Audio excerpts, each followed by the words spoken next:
Good day, everyone. My name is Crisol Jane B. Blanco, and I am your reporter for Rollo May's Existential Psychology. And by the way, we are now at the chapter 12. But before that, let me present to you the outline of our discussion.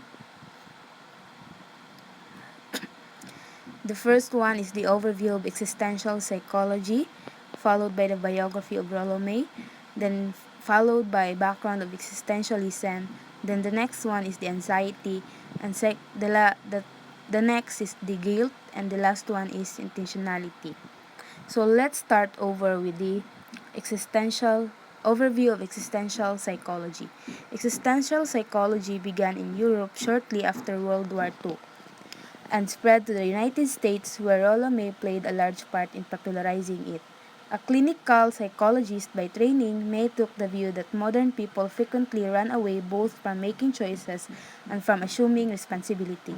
Existential psychology is rooted in the philosophy of Soren Kierkegaard, Friedrich Nietzsche, Martin Heidegger, Jean-Paul Sartre, and other European philosophers. The first existential psychologists and psychiatrists were also Europeans, and these included Ludwig, Medard, and Victor, and others. Biography of Rollo May. Rollo Reese May was born on April 21, 1909 in Ada, Ohio. He was the first son of 6 children born to Earl Title May and Mattie May. At an early age, May moved with his family to Marine City, Michigan, where he spent most of his childhood. He first attended college at Michigan State University, where he majored in English. May then transferred to the Oberlin College in Ohio, from which he received a bachelor's degree in the year 1930. May studied the psychoanalysis at the William Alanson White Institute at Psychiatry, Psychoanalysis, and Psychology. In the year 1946, May opened his own private practice, and 2 years later, May joined the faculty of the William Alanson White Institute. In year 1949, at the relatively advanced age of 40, he earned the PhD Clinical Psychology from Columbia University rather. May underwent the most profound experience of his life, where still in his early 30s he contracted with tuberculosis and spent 3 years at the Saranac Sanitarium in upstate New York. After May recovered from his illness, he wrote his dissertation of the subject and the anxiety, and the next year May published it under the title The Meaning of the Anxiety. He wrote Man's Search for Himself in the year 1953. Love and Will was May's best-known work. In the year 1969, May was the best-known American representative of the existential movement. In the year 1969, May and his first wife, Florence D. Fries, was divorced after 30 years of marriage. Then later on, he married Ingrid Kipler School, then ended up with divorce again. But for the third time, May survived with his third wife, Georgia Lee Miller Johnson, a Jungian analyst whom he married in 1988. They have 3 children, the son Robert and the twin daughters Allegra and Caroline. On October 22, 1994, May died in Tiburon, California.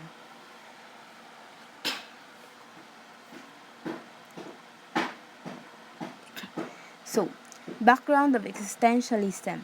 Soren Kierkegaard, the Danish philosopher and theologian, is usually considered to be the founder of modern existentialism. Like later existentialists, he emphasized the balance between freedom and responsibility. People acquire freedom of action by expanding their self-awareness and by assuming responsibility for their actions. However, these acquisitions of freedom and responsibility is achieved at the expense of anxiety and dread. Kierkegaard's views had little effect on philosophical thought during his comparatively short lifetime. He died at the age of 42, but the work of two German philosophers, Friedrich and Martin, helped popularize existential philosophy during the 20th century. Heidegger exerted considerable influence of two Swiss psychiatrists, Ludwig Binswanger and Medard Boss. Medard and Ludwig, along with Karl Jasper, Viktor Frankl, and others, adopted the philosophy of existentialism to the practice of psychotherapy. What is existentialism? Existentialism is a philosophy that focuses on people's attempt to make sense of their existence. People assign meaning to life and take responsibility for their actions as they try to live in accordance with the chosen values. So when we say existentialism, existential psychology tells us who we really are, and it focuses on the meaning of life and our purpose in life. So basically, we have five existentialism. The first one, existence takes precedence over essence. When we say existence means to emerge or to become, while essence implies a static, immutable substance. Existence suggests process, essence refers to a product. Existence is associated with growth and change, while essence signifies stagnation and finality. So the second one is existentialism opposes the split between subject and object. We people are both subjective and objective, and we must search for truth by living active and authentic lives. And the third one is people search for some meaning to their lives. So we all know that people tend to search or find the true meaning of or purpose of their life. So we we ask we ask the important questions concerning of our being, though not always consciously.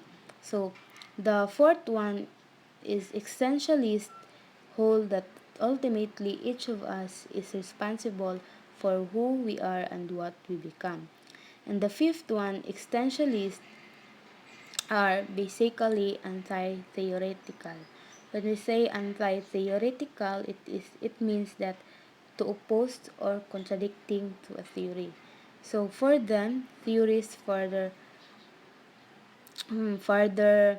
dehumanize people and render them as object. So that is the fifth one. And that's all the five existentialism. And we all know that Rollo may existential psychology have a two basic concept. And that basic concept would be discussed after this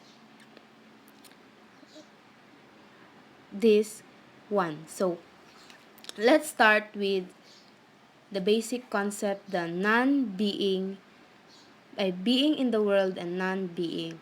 Being in the world means existentialists adopt a phenomenological approach to understanding humanity. So the basic unity of person and environment is expressed in the German word Dasein. When we say Dasein, it means to exist. Hence, Dasein literally means to exist in the world, and it is generally written as being in the world. So, to them, we exist in a world that can be best understood from our own perspective. That is the being in the world. And Dasein is the other term of being in the world. And being in the world have three modes in simultaneous mode of being in the world. So the three mode is wealth, mid wealth, and in wealth. When we say wealth, it is the environment around us. Environment around us. So, is the world of object and things, and would exist even if people had no awareness. So it is the world of nature and natural law and includes biological drives such as hunger, hunger and sleep, and such natural phenomena as birth and death. So we cannot escape wealth. We must learn to live. We must learn to live in the world around us and to adjust the changes within this world. So that is the wealth. And the next one is the meat wealth. It's all about our relations with other people. We must relate to people as people, not as things. If we treat people as objects, then we are living solely in wealth.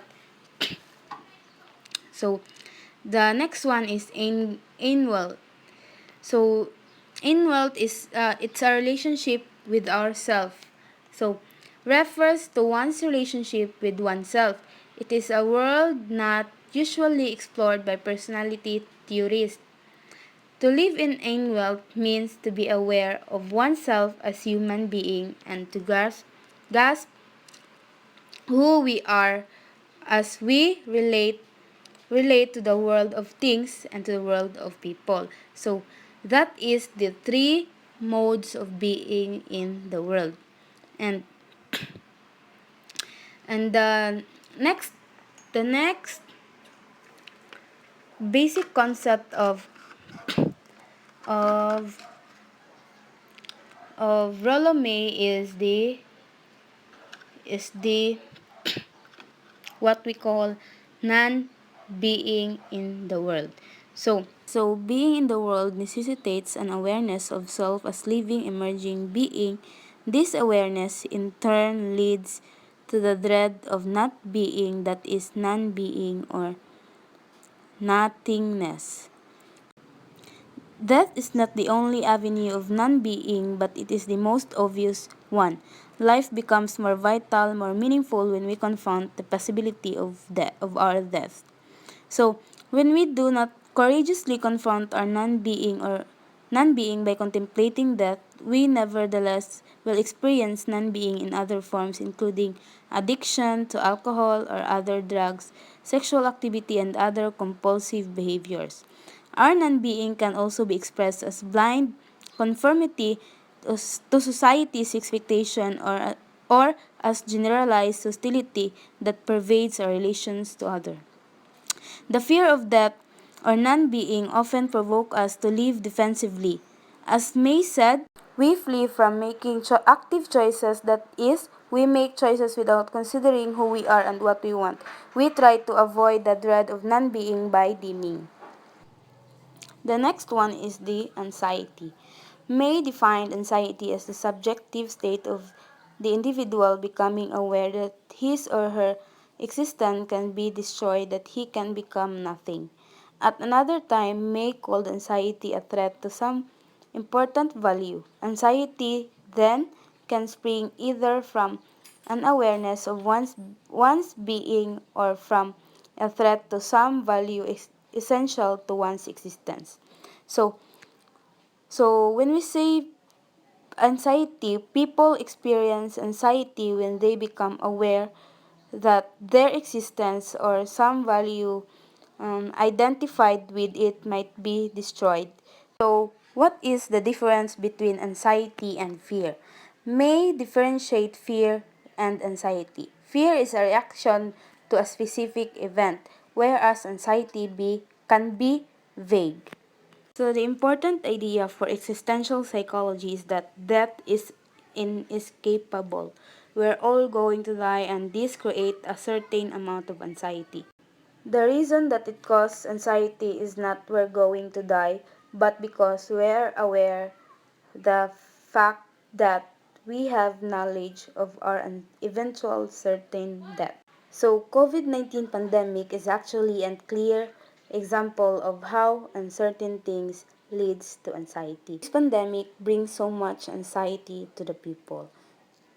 So there are two kinds of anxiety, the normal anxiety and neurotic anxiety. When we say normal anxiety, may define it as the as which is proportionate to the threat faced. So if it doesn't require defense mechanism, then it can be considered as normal anxiety. And normal anxiety is not intense and can be managed constructively on unconscious level. So as people grow from infancy to old age, their values change, and with each step, they experience normal anxiety. So, scientists who witnessed the first atomic bomb test in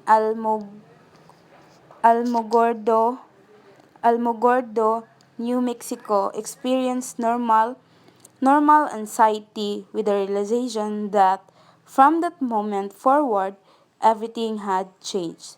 So, that is normal anxiety. Neurotic anxiety naman may define it a reaction which is disproportionate to the threat faced and trigger defense mechanism in individuals. Normal anxiety is felt whenever values are threatened. Neurotic anxiety is experienced whenever values become transformed into dogma. Now, people who suffered from neurotic anxiety is not weak. They just suffer from psychological conflict. That is neurotic anxiety. And now let's proceed to the guilt. Guilt arises when people deny their potentialities, fail to accurately perceive the needs of fellow humans, remain oblivious to their dependence on the natural world. Anxiety and guilt are both ontological. That is, they refer to the nature of being and not to the feelings arising from specific situations or transgressions.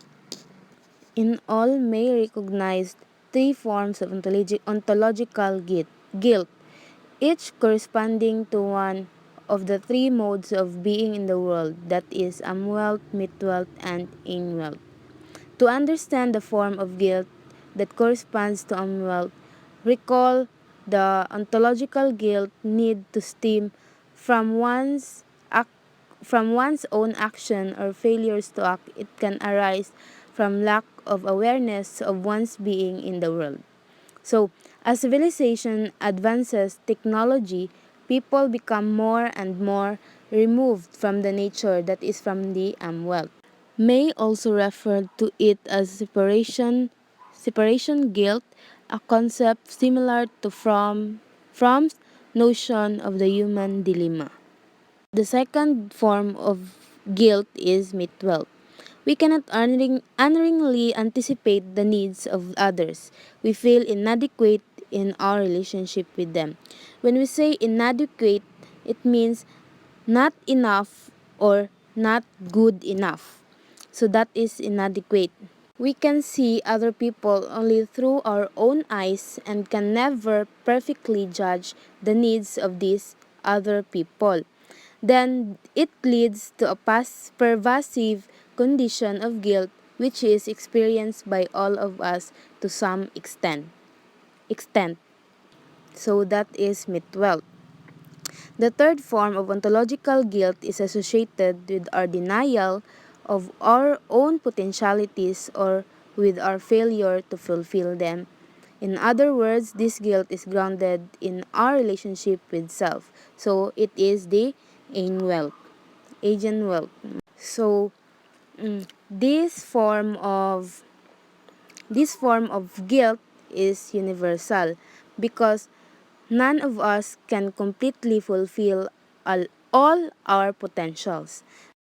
And this type of guilt is reminiscent of Maslow's concept of the Jonah complex, or the fear of being or doing one's best. So, like anxiety, ontological guilt can have either a positive or negative effect on personality. We can use this guilt to develop a healthy sense of humility, to improve our relations with others, and to creatively use our potentialities. However, When we have refused to accept ontological guilt, it becomes neurotic or morbid. Neurotic guilt, like neurotic anxiety, leads to non-productive or neurotic symptoms such as sexual impotence, depression, cruelty to others, or inability to make a choice. So, these are the three ontological guilt. Now, let's proceed to the last part of our discussion, the intentionality. Intentionality is a structure that gives meaning to experience and allows people to make decisions about their future. May use the term intentionality to bridge the gap between subject and object. Intentionality is sometimes unconscious.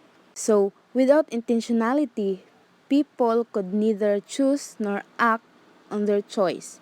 Action implies intentionality, and just as intentionality implies action, the two are inseparable. To illustrate how intentionality partially bridges the gap between subject and object, may use a simple example of a man, the subject, seated at his desk observing a piece of paper which is the object. The man can write on the paper, fold it into a paper airplane for his grandson, or sketch a picture on it. In all three instances, the subject, which is the man, and the object, paper, are identical, but the man's action depends on his intentions and on the meaning he gives to his experience. The meaning is a function of both himself, subject, and his environment, the object. Hopefully, nasabtan ra ako ang report. Kay kung wala, GG jud. Charot lang. Bitaw.